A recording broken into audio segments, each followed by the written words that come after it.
तो क्या बताते थे कि तुम वेद पढ़ो पर भेद ना जानो और बाँचो पुराण 18। और पूजा क्या बताते हो, मूर्ति शिवलिंग बना लिया, मूर्ति पूजा मूर्ति बना ली और उसके ऊपर ही फूल पत्ते प्रसाद मुंह कर लगाए जाते हो। अरे वो मूर्ति भगवान की है, वो मूर्ति है, मूर्ति भगवान नहीं है। उस मूर्ति में परमात्मा वाले गुण नहीं है। जैसे आम की मूर्ति बहुत सुंदर बना दी जाती है पत्थर की, और उस मूर्ति को ही हम सलाम करते रहें, उसी को सीने से लगाते रहें, उसी को माथे से लगाते रहें और आम प्राप्त करने की विधि तलाश ना करें तो व्यर्थ है। उस आम की मूर्ति में आम का गुण नहीं है। आम के गुणों से वो बताती है कि इसमें ये गुण है कि मूर्ति, इस आम की जो चित्र है, इस आम में आम मीठा है, फलों का राजा है। तो क्या बताते थे कि तुम वेद पढ़ो पर भेद ना जानो और बाँचो पुराण 18।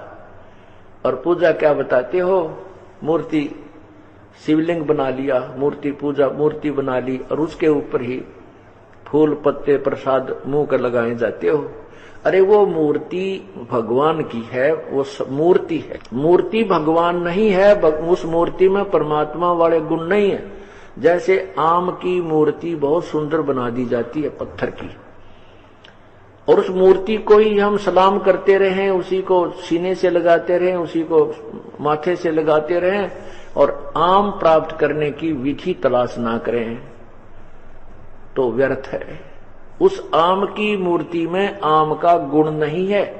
आम के गुणों से वो बताती है कि इसमें ये गुण है कि मूर्ति, इस आम की जो चित्र है, इस आम में आम मीठा है, फलों का राजा है, स्वादिष्ट है, इसमें ये विटामिन होते हैं।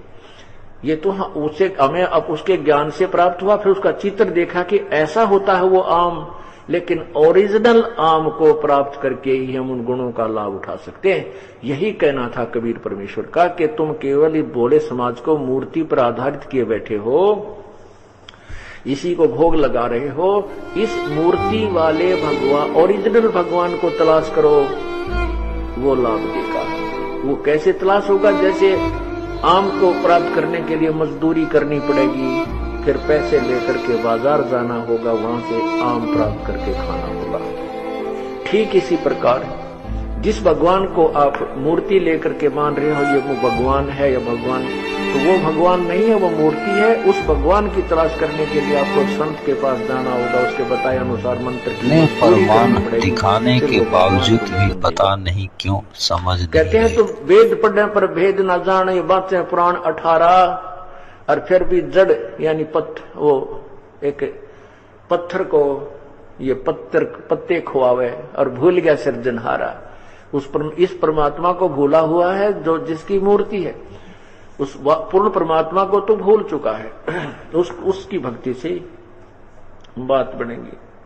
और कहते हैं जाकू तो तुम मुक्ति कह तो सो है कच्चे 12। एक चौपड़ के खेल में कच्चे 12 जो लगाता है वो बिल्कुल खराब होते हैं, उसका कोई कीमत नहीं होती।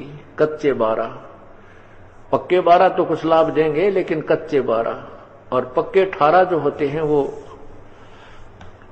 यानी अच्छे होते।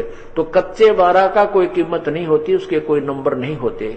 तो कहते हैं जो साधना तुम मुक्ति की बता रहे हो ये तो कच्चे 12 हैं, अर्थात ये यूजलेस है, शास्त्र विधि त्याग के मनमाना आचरण है, इससे कोई लाभ नहीं।